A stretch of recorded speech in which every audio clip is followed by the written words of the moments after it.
ভেনেজুয়েলাকে নিয়ে শুরু হয়ে গেল বিশ্বজুড়ে প্রক্সি ওয়ার। ডোনাল্ড ট্রাম্প আজকে সকালেই ঘোষণা করলেন যে ভেনেজুয়েলা এবার আমেরিকাকে তেল বিক্রি করবে। এবং অদ্ভুত বিষয় দেখুন, ভেনেজুয়েলার অ্যাক্টিং ভাইস প্রেসিডেন্ট এই মুহূর্তে ভেনেজুয়েলার প্রেসিডেন্ট হিসেবে কাজ করবেন ভেনেজুয়েলার কোর্টের নির্দেশে। অথচ আমেরিকার প্রেসিডেন্ট ডোনাল্ড ট্রাম্প আগেই ঘোষণা করে দিচ্ছেন যে ভেনেজুয়েলা এবার থেকে আমেরিকাকে 50 মিলিয়ন ব্যারেল তেল বিক্রি করবে মার্কেট প্লেসে। ডোনাল্ড ট্রাম্পের এই কথাবার্তার পর রাশিয়া, চায়না, ভারত সহ ব্রিক্সের 16টি দেশ একত্রে যে সিদ্ধান্ত নিল তাতে একটা জিনিস পরিষ্কার হয়ে যাচ্ছে, আমেরিকাকে কোনো অংশে জায়গা ছাড়তে রাজি নয় ব্রিক্স কান্ট্রিগুলো। এবং তারা আমেরিকার নেভাল ব্লকেটকে আটকে ভেনেজুয়েলার যে বন্দর আছে সেখানে তাদের জাহাজকে কিন্তু পার্ক করলেন। তা ওপেন সোর্স ইন্টেলিজেন্স মারফত খবর সকলের সামনে এসেছে, যার ফলে আরও যুদ্ধের সম্ভাবনা কিছু ক্ষেত্রে তৈরি হয়েছে। যদিও ডোনাল্ড ট্রাম্পের এই আগ্রাসী অ্যাটিচিউড কালকে জাতিসংঘের মতো জায়গায় নিন্দিত হয়েছে এবং ডোনাল্ড ট্রাম্পকে থামানো যে প্রয়োজন অবশেষে গোটা বিশ্বের সমস্ত দেশ একযোগে বুঝতে পারছে। ডোনাল্ড ট্রাম্প কি ঘোষণা করেছেন আজকে সকালে? তিনি সকালে সরাসরি বলেছেন এই মুহূর্তে আমেরিকা ভেনেজুয়েলার থেকে তেল কিনবে, 30 থেকে 50 মিলিয়ন ব্যারেল তেল ভেনেজুয়েলা আমেরিকাকে দেবে এবং এই তেল কেনাবেচা হবে মার্কেট প্লেসের যে রেট আছে সেই প্রাইসে। এবং যে টাকা ভেনেজুয়েলা এক্ষেত্রে পাবে তা কন্ট্রোল করবে আমেরিকা এবং সেই টাকা ব্যবহার করা হবে ভেনেজুয়েলার মানুষের জন্য এবং আমেরিকার মানুষের বেনিফিটের জন্য। প্রথম কথা, ভেনেজুয়েলা যদি আমেরিকাকে তেল বিক্রিও করে তাহলে সেই বিকৃত অর্থ সেটা ভেনেজুয়েলার প্রেসিডেন্ট ঠিক করবে যে কোথায় তিনি ব্যবহার করবেন। অন্য একটি রাষ্ট্র ঘোষণা করে দিচ্ছে যে সেই টাকা কন্ট্রোল করবে আমেরিকা এবং আমেরিকাই ভেনেজুয়েলার মানুষের জন্য ওই টাকা খরচ করবে। আমি সত্যি জানি না বিশ্বে এর আগে এই ধরনের নিদর্শন আছে কিনা, কিন্তু বর্তমানে ডোনাল্ড ট্রাম্প যে নিদর্শন সেট করছেন তা কিন্তু আমেরিকার জন্যই ব্যাকফায়ার হতে পারে যে কোনো সময়। কালকে ধরুন চীন হঠাৎ করে মনে করলো তারা চায়নায় ঢুকে যাবে, এই তাইওয়ানে ঢুকে যাবে এবং তাইওয়ানকে তারা কন্ট্রোল করবে।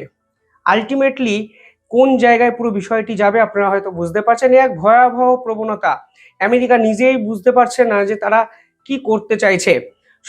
মানে সহ্যের সীমা বা ধৈর্যের বাঁধ যখন ভাঙে তখন কিন্তু সব কিছু ওলটপালট করে নিয়ে চলে যায়। তা কিন্তু আমেরিকার এই ডোনাল্ড ট্রাম্পের বোঝা উচিত। যদি কালকে রাশিয়া হঠাৎ করে ঘুম থেকে উঠে মনে করে যে আমরা ইউক্রেনে ঢুকে যাব, তখন কি হবে? তখন ন্যাটো কান্ট্রিগুলো রাশিয়ার বিপক্ষে কি যুদ্ধ করবে? ধরুন যুদ্ধ ঘোষণাও করে দেওয়া হলো, রাশিয়াকে বাঁচাতে চলে এলো নর্থ কোরিয়া, চীন, ভারত কিছুটা সাপোর্ট করবে এবং রাশিয়ার যে পার্টনার যে রাষ্ট্রগুলো আছে ধরুন ইরান বা ব্রিক্স কান্ট্রিগুলো সকলে যদি রাশিয়াকে সাপোর্ট করে মিলিটারি সাপোর্ট দিয়ে, তাহলে বিষয়টা কোন জায়গায় যেতে পারে আপনারা ভাবুন।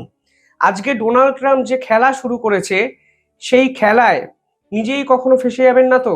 এই প্রশ্ন কিন্তু উঠতে বারংবার শুরু করেছে। পাশাপাশি ডোনাল্ড ট্রাম্পের এই ঘোষণার পর আমরা গোটা বিশ্বে এক নজিরবিহীন চিত্র দেখলাম। ওপেন সোর্স ইন্টেলিজেন্স জানাচ্ছে যে ভেনেজুয়েলার যে বন্দর আছে সেখানে 16টি রাষ্ট্র একযোগে জাহাজ পার্ক করে দিয়েছে, নিজেদের শিপকে পার্ক করে দিয়েছে এবং সেই রাষ্ট্রের মধ্যে ব্রাজিল, রাশিয়া, চীন, ইন্ডিয়া, মেক্সিকো এদের জাহাজ কিন্তু আছে। এবং এই পুরো কর্মকাণ্ডটি করা হয়েছে যে ইউএস এর যে নেভাল ব্লকেড আছে সেই ব্লকেডকে এড়িয়ে যাওয়ার জন্য। এবং আমেরিকা যেভাবে ভেনেজুয়েলার বন্দরে জাহাজ পাঠাবে বলে ঠিক করেছে তার আগে ভাগেই এই ধরনের পদক্ষেপ ব্রিক্স কান্ট্রিগুলো নিল, যা কিন্তু অত্যন্ত গুরুত্বপূর্ণ এবং আমেরিকাকে কোনো অংশে জায়গা ছাড়া হবে না তা কিন্তু স্পষ্ট হয়ে যাচ্ছে। রাশিয়া সরাসরি ভেনেজুয়েলার পাশে এসে দাঁড়িয়েছে। ভেনেজুয়েলার বর্তমান যে প্রেসিডেন্ট, মানে আগে যিনি ভাইস প্রেসিডেন্ট ছিলেন, তার সিকিউরিটির জন্য 1200 সেনাবাহিনী পাঠাচ্ছেন পুতিন এবং তাকে সবসময় ঘিরে থাকা হবে এবং 1200 সেনাবাহিনী দ্বারা ভেনেজুয়েলার প্রেসিডেন্টকে রক্ষা করা হবে, তা কিন্তু রাশিয়ার পক্ষ থেকে ঘোষণা করে দেওয়া হয়েছে। এরই মধ্যে আমেরিকা এবং রাশিয়ার শিপ ওরিয়েন্টেড একটি প্রক্সি ওয়ার আমরা কিন্তু দেখলাম একদম আমেরিকার এই জলসীমার কাছাকাছি জায়গায়, যে বিষয়টি নিয়ে এখন আন্তর্জাতিক স্তরে সব থেকে বেশি আলোচনা হচ্ছে। দেখুন কিছুদিন ধরেই একটি নির্দিষ্ট জাহাজকে মার্ক করেছিল আমেরিকার নেভি, সেই জাহাজের নাম বেলা ওয়ান। সেই জাহাজে প্রাথমিকভাবে কোনো পতাকা লাগানো ছিল না এবং আমেরিকার দাবি এই জাহাজ হলো যে পুতিনের বিখ্যাত এবং চর্চিত ডার্ক ফ্লিট। ডার্ক ফ্লিট মানে কি? মানে সেই জাহাজে কোনো পতাকা না থাকায় সেই জাহাজটি কোথায় যাচ্ছে, কোন দেশে যাচ্ছে, কোথা থেকে এসছে, তার গন্তব্যস্থলের পাশাপাশি রিয়েল টাইম ট্র্যাকার কিছুই কিন্তু ধরা সম্ভব নয়। আমেরিকা দাবি করেছে এই বেলা ওয়ান জাহাজটি করে রাশিয়া বিভিন্ন দেশকে গোপনে তেল পাঠায়।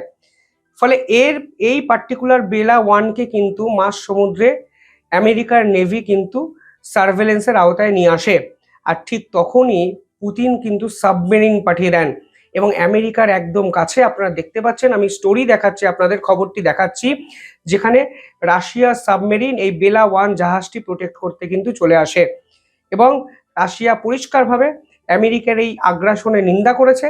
কার জাহাজ কোথায় যাবে, কি উদ্দেশ্যে যাবে, সেটা যে আমেরিকা ঠিক করে দিতে পারে না, তা রাশিয়ার পক্ষ থেকে স্পষ্ট করে কিন্তু বলে দেওয়া হয়েছে। পাশাপাশি আজকে এই সাবমেরিনকে পাঠানো নিয়ে আমেরিকারও একটি পাল্টা বিবৃতি এসেছে, যেখানে তারা বলেছে কোনো অবস্থাতেই এই ধরনের রাশিয়ার তেল অন্য দেশে চলে যাবে তা আবার আমেরিকার চোখ এড়িয়ে তা মেনে নেওয়া সম্ভব নয়।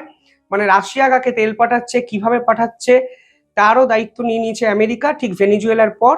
এবং পুরো বিষয়টি একটি অদ্ভুত যুদ্ধ সম্ভাবনা কিন্তু তৈরি করছে। দেখুন, আধুনিক বিশ্বে যুদ্ধ করাটা সবচেয়ে কঠিন ব্যাপার, মানে যুদ্ধ লাগানোটাই কঠিন ব্যাপার। আগেকার দিনের মতো এখানে ডিপ্লোম্যাটিক প্রচলনকে পাশ কাটিয়ে আপনি একটি দেশের উপর মিলিটারি এসকেলেশন করতে পারেন না।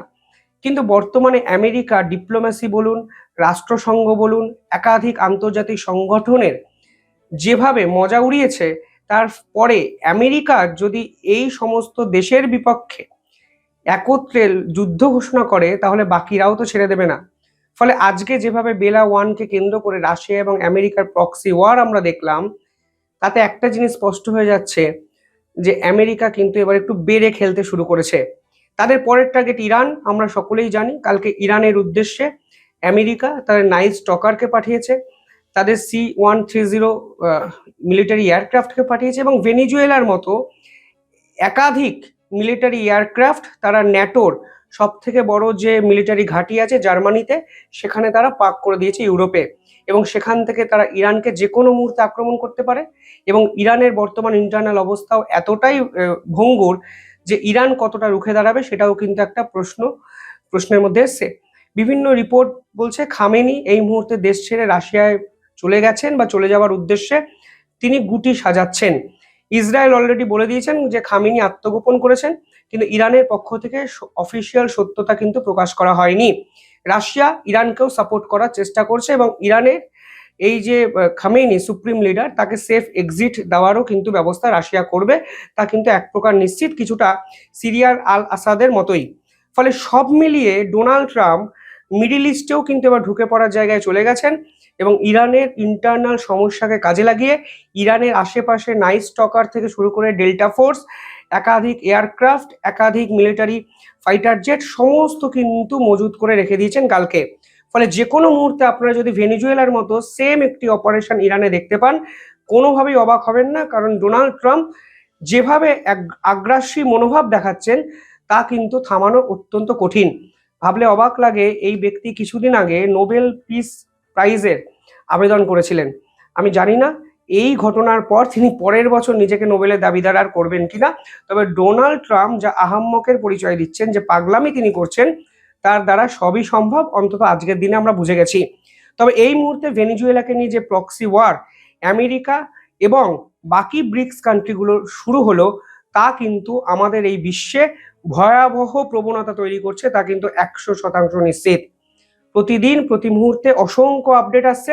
আপডেট এলেই আমি আপডেটেড ভিডিও আপনাদের জন্য নিয়ে আসবো। দেখতে থাকুন দ্য ইন্ডিপেন্ডেন্ট বেঙ্গল। ধন্যবাদ।